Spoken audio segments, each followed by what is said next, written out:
बाप आए हैं तुम बच्चों का श्रृंगार करने। सबसे अच्छा श्रृंगार है पवित्रता का।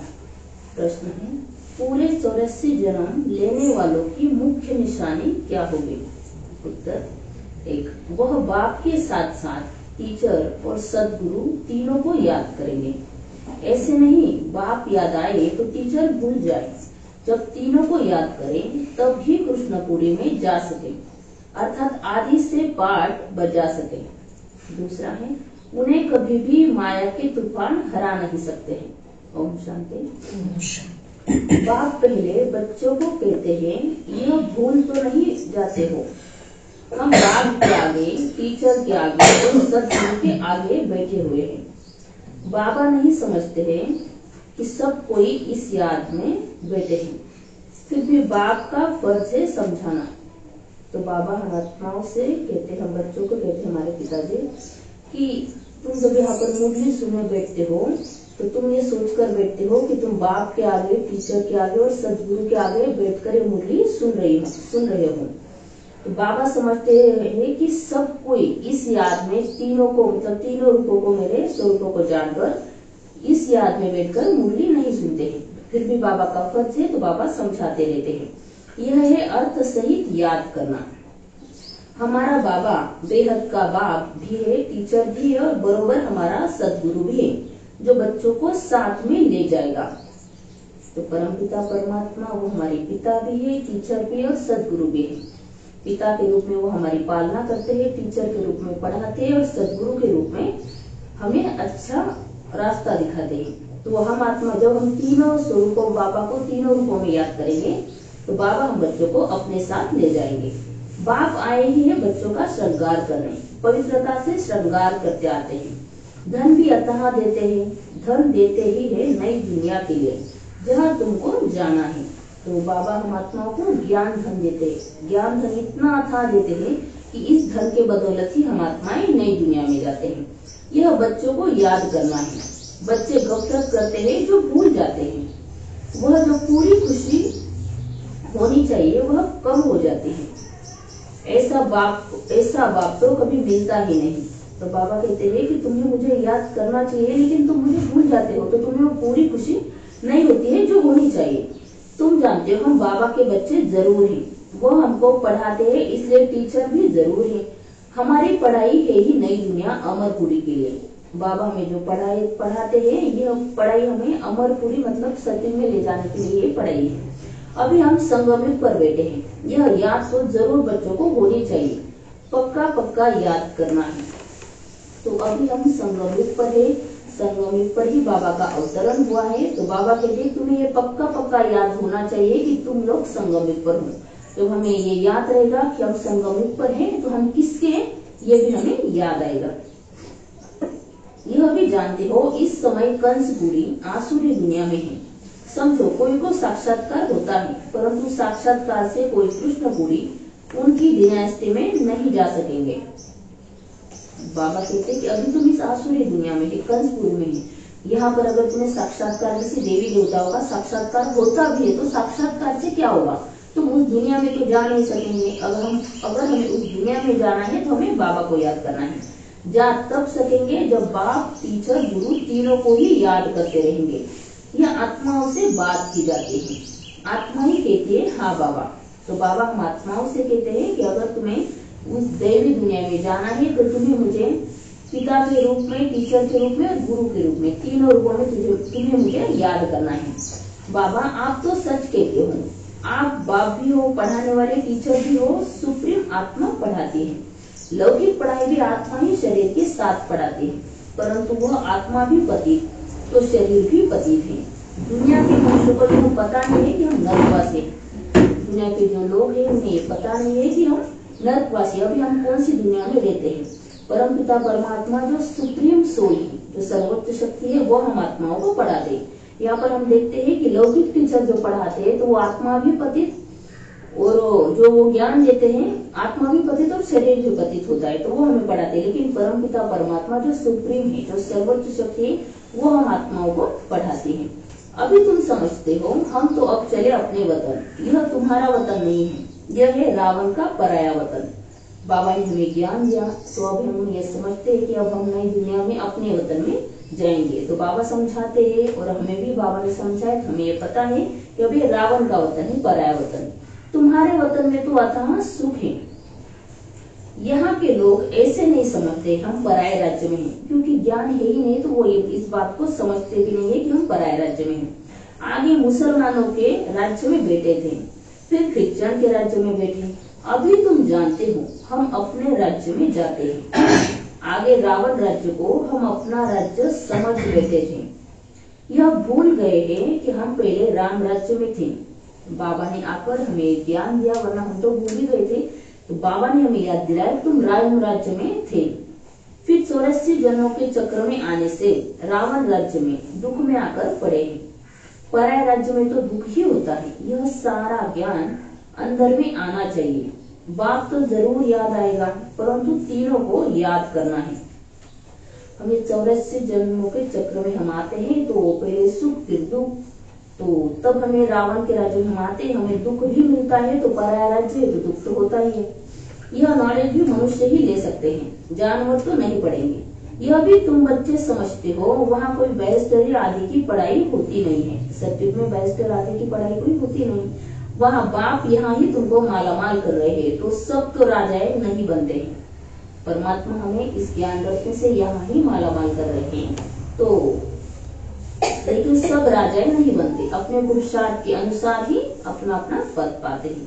व्यापार भी चलता होगा, परंतु वहाँ तुमको अथाह धन रहता है, घाटा आदि होने का कायदा ही नहीं, लूटमार आदि वहाँ होती नहीं। नाम ही है स्वर्ग, नाम ही है स्वर्ग, तो वहाँ पर कोई घाटा आदि होता नहीं और ना ही कोई लूटमार होती है। सभी आत्मिक स्थिति में रहते हैं और वहाँ पर ये सब कुछ नहीं होता। अभी तुम बच्चों को स्मृति आई है कि हम स्वर्ग में थे, फिर पुनर्जन्म लेते लेते नीचे उतरते आए हैं। बाप कहानी भी उन्हों को ही बताते हैं। बाबा ने हमें ये बता दिया है, तो पहले हम ही थे जो स्वर्ग में थे, फिर पुनर्जन्म लेते लेते नीचे आकर अभी हम इस दुनिया में हैं। 84 जन्म नहीं लिए होंगे तो माया हरा देगी। यह भी बाप समझाते रहते हैं। अगर हमारे 84 जन्म पूरे नहीं हुए होंगे तो माया हमें हरा देगी। जिस आत्मा के 84 जन्म पूरे हुए होंगे उसे माया नहीं हरा सकती। माया का कितना बड़ा तूफान है, बहुतों को माया हराने की कोशिश करती है। आगे चल तुम बहुत देखेंगे सुनेंगे। बाप के पास सबके चित्र होते हैं, तो तुमको वंडर दिखाते हैं। यह फलाना इतना दिन आया, बाप का बना, फिर माया खा गई, मर गया, माया के साथ जा मिला। तो अपना हर एक का अपना अपना पार्ट है। यहाँ इस समय कोई शरीर छोड़ते हैं तो इसी दुनिया में आकर जन्म लेते हैं। तुम शरीर छोड़ेंगे तो बाबा के साथ बेहद के घर में जाएंगे। वहाँ बाबा मम्मा बच्चे सब है ना, परिवार ऐसा ही होता है। तो जो बाबा के बच्चे हैं, जब हम शरीर छोड़ेंगे तो हम बेहद के घर में जाएंगे, जहाँ बाबा मम्मा सब है, हमारे भाई भाई सभी आत्माएं सब है। लेकिन इस समय अगर हम यही शरीर छोड़ते बिना ज्ञान के, तो हम फिर इसी दुनिया में जन्म लेंगे। मूल वतन में बाप और भाई भाई है, और कोई संबंध नहीं। यहाँ बाप और भाई बहन है। फिर वृद्धि को पाते हैं, चाचा मामा आदि बहुत संबंध हो जाते हैं। इस संगम पर तुम प्रजापिता ब्रह्मा के बनते हो तो भाई बहन हो, शिव बाबा को याद करते हो तो भाई भाई हो। तो अभी इस संगम पर हम प्रजापिता ब्रह्मा बाबा के बनते हैं तो हम भाई बहन हैं। लेकिन जब हम ब्रह्मा बाबा को याद करते हैं तो इस ज्ञान मार्ग में हमारे बड़े भाई हैं। लेकिन जब हम आत्मा समझकर शिव बाबा को याद करते हैं तो हम सभी आत्माएं भाई भाई हैं। यह सब बातें अच्छी रीति याद करनी है, बच्चे भूल जाते हैं। बाप तो समझाते रहते हैं, बाप का फर्ज है बच्चों को सिर पर उठाना, तब तो नमस्ते नमस्ते करते रहते हैं, अर्थ भी समझाते हैं। तो हर एक पिता चाहता है, चाहे लौकिक में हो या फिर यहाँ पर बाबा हो, हर एक चाहता है कि मेरा बच्चा मुझसे भी ऊपर जाए। तभी तो परमात्मा हमें भी रोज नमस्ते करते हैं। भक्ति करने वाले साधु संत आदि कोई तुमको जीवन मुक्ति का रास्ता नहीं बताते, वह मुक्ति के लिए ही पुरुषार्थ करते रहते हैं। वह है ही निवृत्ति मार्ग वाले, वह राजयोग कैसे सिखलाएंगे? भक्ति करने वाले जो भी साधु संत हैं, तो वो जीवन मुक्ति का रास्ता तो वो बता नहीं सकते, क्योंकि उन्होंने खुद ही उन्हें मोक्ष की प्राप्ति के लिए, मतलब मोक्ष किससे मिलेगा ये भी उन्हें पता नहीं, लेकिन घर बार छोड़कर वो जंगल में गए हैं। तो वो तो हमें राजयोग नहीं सिखला सकते, वो तो निवृत्ति मार्ग वाले हैं। राजयोग है ही प्रवृत्ति मार्ग का। प्रजापिता ब्रह्मा को 4 भुजाएं देते हैं, तो प्रवृत्ति मार्ग हुआ ना। यहाँ बाप ने इनको अडॉप्ट किया, तो नाम रखा है ब्रह्मा और सरस्वती। ड्रामा में नून देखो कैसे है, ड्रामा फिक्स है। वानप्रस्थ अवस्था में ही मनुष्य गुरु करते हैं 60 वर्ष के बाद। इसमें भी 60 वर्ष के बाद बाप ने प्रवेश किया, तो बाप टीचर गुरु बन गए।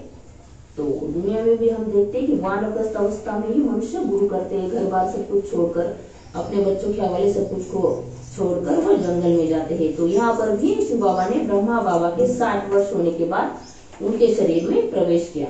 अभी तो कायदे भी बिगड़ गए हैं, छोटे बच्चे को भी गुरु करा देते हैं। यहाँ तो है ही निराकार। तुम्हारी आत्मा का यह बाप भी बनते, टीचर सदगुरु भी बनते हैं। निराकारी दुनिया को कहा जाता है आत्माओं की दुनिया। ऐसे तो नहीं कहेंगे कि दुनिया ही नहीं है, शांति धाम कहा जाता है, वहाँ आत्माएं रहती हैं। अगर कहें परमात्मा का नाम रूप देश काल नहीं, तो बच्चे फिर कहाँ से आएंगे? तो कोई कोई लोग ये भी कहते हैं कि ना ही परमात्मा है, ना ही उसकी कोई दुनिया है, ना ही नाम रूप देश काल है। तो बाबा कहते हैं अगर नाम रूप देश काल नहीं होगा तो फिर बच्चे कहाँ से आएंगे? और तुम आत्माएं निराकारी दुनिया से आई हुई हो, जिसे हम शांति धाम कहते हैं। हम आत्माओं का ठिकाना ही है शांति धाम। तुम बच्चे अब समझते हो यह वर्ल्ड की हिस्ट्री ज्योग्राफी कैसे रिपीट होती है। बाबा ने हमें ज्ञान दिया है कि ये हिस्ट्री ज्योग्राफी ड्रामा का ज्ञान समझा है कि ये कैसे रिपीट होती है। हिस्ट्री चैतन्य की होती है, ज्योग्राफी तो जड़ वस्तु की है। तुम्हारी आत्मा जानती हम कहाँ तक राज्य करते हैं। हिस्ट्री गाई जाती है जिसको कहानी कहा जाता है। हिस्ट्री चैतन्य की होती है, मतलब जो भी श्रेष्ठ आत्मा है, महान आत्माएं जिनके कार्य बहुत अच्छे हैं, उच्च हैं, तो उनकी कहानी होती है, तो जिसे हम पढ़ते हैं मोटिवेट होते हैं। और ज्योग्राफी मतलब जो जड़ वस्तु, कौन सा पत्थर या फिर पर्वत कितना लंबा चौड़ा है, वो कितना साल पुराना है, वो ज्योग्राफी देश की होती है। चैतन्य ने राज्य किया है, जड़ तो राज्य नहीं करेंगे। कितने समय से फलाने का राज्य था। क्रिश्चियन ने भारत पर कब से कब तक राज्य किया। तो इस वर्ल्ड की हिस्ट्री ज्योग्राफी को कोई जानते ही नहीं। कहते हैं सतयुग को तो लाखों वर्ष हुआ, उसमें कौन राज्य करके गए, कितना समय राज्य किया, यह कोई नहीं जानता। इसको कहा जाता है हिस्ट्री। आत्मा चैतन्य, शरीर जड़ है, सारा खेल ही जड़ और चैतन्य का है। मनुष्य जीवन ही उत्तम गाया जाता है। मनुष्य जीवन उत्तम गाया जाता है, क्योंकि मनुष्य के पास बुद्धि है, कौन सा निर्णय लेना है, कौन सा नहीं लेना है, किस रास्ते पर हमें जाना है और किस रास्ते पर नहीं जाना है। बाकी जो प्राणी होते हैं उनमें वो बुद्धि नहीं होती, लेकिन हमें बहुत ज्यादा है। आदमशुमारी भी मनुष्यों के ही गिने जाते हैं, जानवरों की तो कोई गिनती कर भी न सके। सारा खेल तुम्हारे पर है। हिस्ट्री ज्योग्राफी भी तुम सुनते हो। बाप इसमें आकर तुमको सब बातें समझाते हैं। इसको कहा जाता है बेहद की हिस्ट्री ज्योग्राफी। परमात्मा ने भी हमें ये हिस्ट्री ज्योग्राफी समझा दी है। सारा खेल हम पर ही है। यह नॉलेज न होने के कारण तुम कितने बेसमझ बन पड़े हो। हमें पहले ज्ञान नहीं था तो इतनी समझ नहीं थी। मनुष्य होकर दुनिया की हिस्ट्री ज्योग्राफी को न जाने तो वह मनुष्य ही क्या काम का। तो बाबा समझाते कि अगर तुम मनुष्य होकर ही अगर तुम अपने जन्म की कहानी को नहीं जानते तो तुम्हारा मनुष्य होने का क्या फायदा। अभी बाप द्वारा तुम वर्ल्ड की हिस्ट्री ज्योग्राफी सुन रहे हो। यह पढ़ाई कितनी अच्छी है। कौन पढ़ाते हैं? बाप ही ऊंच से ऊंच पद दिलाने वाला है। ये ज्ञान में कौन सुनाते हैं? परमपिता परमात्मा सुनाते हैं। हमारी हिस्ट्री ज्योग्राफी 84 जन्मों की कहानी भी हमें कौन सुनाते हैं? परमपिता परमात्मा ही सुनाते हैं, क्योंकि वो ऊंच से ऊंच है। तो उनका ज्ञान, जो ज्ञान हमें बाबा देते हैं, तो इस ज्ञान के आधार पर ही हमारा उच्च पद हमें मिलेगा। इन लक्ष्मी नारायण का और जो उन्हों के साथ स्वर्ग में रहते हैं, उन्हों का उच्च से उच्च पद है ना, वहाँ बैरिस्टरी आदि तो करते नहीं, वहाँ तो सिर्फ सीखना है। हुनर न सीखे तो मकान आदि कैसे बने? एक दो को हुनर सिखलाते हैं, नहीं तो इतने मकान आदि कौन बनाएंगे? आप ही तो नहीं बन जाएंगे। यह सब राज अभी तुम बच्चों की बुद्धि में भी नंबरवार पुरुषार्थ अनुसार रहते हैं। तुम जानते हो यह चक्र फिरता रहता है। इतना समय हम राज्य करते थे, फिर रावण के राज्य में आते हैं। शुरू में तो हमारा ही राज्य था, लेकिन फिर अब रावण के राज्य में हम आए हुए हैं।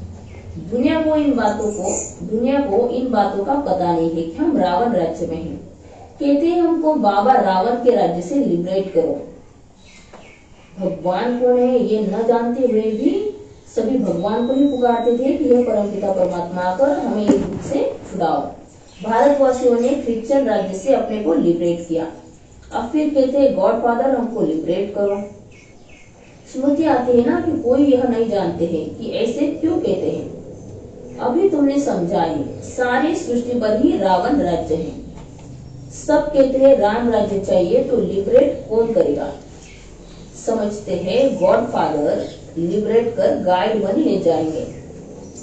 तो अभी सभी समझते हैं कि परमपिता परमात्मा आकर हम आत्माओं को मुक्ति देंगे। भारतवासियों को इतना अकल नहीं है, यह तो बिल्कुल तमो प्रधान है। वह न इतना दुख उठाते न इतना सुख ही पाते हैं।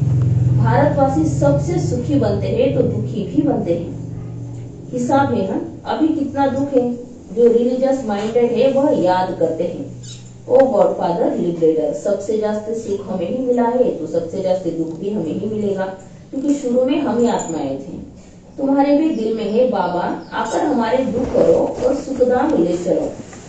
वह कहते हैं शांति धाम ले चलो। तुम कहेंगे शांति धाम और सुखधाम ले चलो। अब बाप आया हुआ है तो बहुत खुशी होनी चाहिए। भक्ति मार्ग में कनरस कितना है, उनमें रियल बात कुछ भी है नहीं, एकदम आटे में नमक है। तो फिर परमात्मा हमें शांति धाम और सुखधाम दोनों में ले जाने के लिए आए हुए हैं। तो भक्ति मार्ग में कनरस कितना है। जब हम वो भजन कीर्तन सुनते हैं तो उतने देर के लिए मतलब आनंद आता है, मतलब कानों को बहुत अच्छा लगता है। तो बाबा कहते हैं कि उसमें रियल बात तो कुछ है नहीं, मतलब आटे में हम जितना नमक डालते हैं उतना वो ज्ञान आया हुआ है। चंडिका देवी का भी मेला लगता है। अब चंडियों का फिर मेला क्यों लगता है, ये भी प्रश्न है। चंडी किसको कहा जाता है? बाबा ने बताया है चंडाल का जन्म भी यहाँ के ही लेते हैं। यहाँ रहकर खा पीकर कुछ देकर फिर कहते हमने जो दिया है वो हमको दो। हम नहीं मानते, संशय पड़ जाता है तो वह क्या जाकर बनेंगे। ऐसी चंडिका का भी मेला लगता है।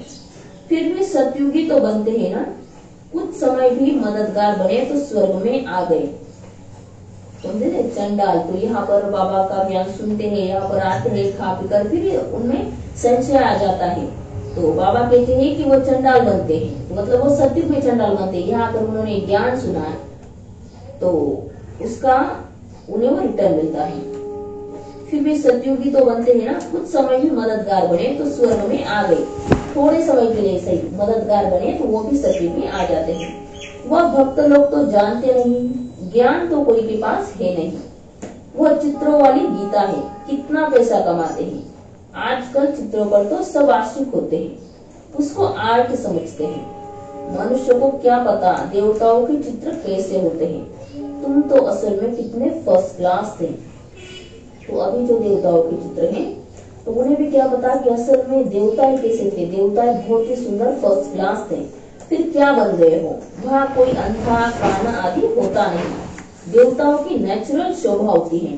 सतयुग में कोई अंधा काना होता नहीं, और वहाँ पर देवताओं की भी नेचुरल शोभा होती है, वहाँ नेचुरल ब्यूटी होती है। तो बाप भी सब समझा कर फिर कहते हैं बच्चे बाप को याद करो।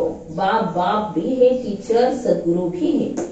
तीनों रूप में याद करो तो तीनों वैसे मिलेंगे। पिछाड़ी वाले तीनों रूप में याद कर नहीं सकेंगे, फिर मुक्ति में चले जाएंगे। अंत में जो आएंगे वो तीनों रूप में बाबा को याद नहीं करेंगे तो फिर मुक्ति में चले जाएंगे। बाबा ने समझाया है सूक्ष्म वतन आदि में जो कुछ देखते हो यह तो सब है साक्षात्कार की बातें, बाकी हिस्ट्री ज्योग्राफी सारी यहाँ की है। तो बाबा समझाते हैं सूक्ष्म वतन आदि में जो कुछ हम देखते हैं वो साक्षात्कार की बातें हैं। लेकिन हिस्ट्री ज्योग्राफी सारी यहाँ की है। इनकी आयु का किसको पता नहीं है। अभी तुम बच्चों को बाप ने समझाया है, तुम फिर कोई को भी समझा सकते हो। पहले पहले तो बाप का परिचय देना है। वह बेहद का बाप है, सुप्रीम। लौकिक बाप को परमात्मा व सुप्रीम आत्मा कभी नहीं कहा जाता। सुप्रीम तो एक ही है जिसको भगवान कहा जाता है। हमारे जो लौकिक पिता है हम उन्हें भगवान भी नहीं कहते, लेकिन परम पिता परमात्मा वो सुप्रीम है, सभी आत्माओं के पिता है, तो जिसको भगवान हम कह सकते हैं, वो भगवान है। वो नॉलेजफुल है तो तुमको नॉलेज सिखलाते हैं। परम पिता परमात्मा नॉलेजफुल है तो वो हम आत्माओं को भी नॉलेज सिखलाते हैं। यह ईश्वरीय नॉलेज है, सोर्स ऑफ इनकम। नॉलेज भी उत्तम, मध्यम, कनिष्ठ होती है ना। बाप है ऊंचते ऊंच, तो पढ़ाई भी ऊंचते ऊंच है, मर्तबा भी ऊंच है।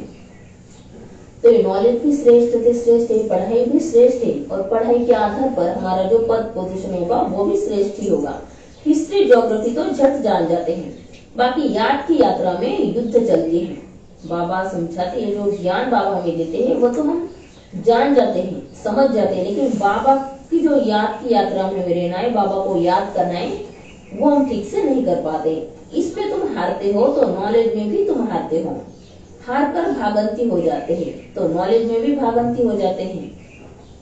तो बाबा कहते हैं मुझे याद करने में जब तुम हारते हो, जब हम बाबा को याद नहीं करते हैं तब हम मतलब बाबा को याद नहीं करते तो नॉलेज हमारी बुद्धि में नहीं रहता। अगर नॉलेज नहीं है तो फिर बाबा भी बुद्धि में नहीं है, तो हम हार जाते हैं और फिर हार कर भागंती हो जाते हैं, फिर नॉलेज से भी भागंती हो जाते हैं। फिर हम बाबा को याद भी नहीं करते और नहीं ये नॉलेज भी सुनते हैं, फिर जैसे थे वैसे बन जाते हैं और भी उनसे भी बदतर।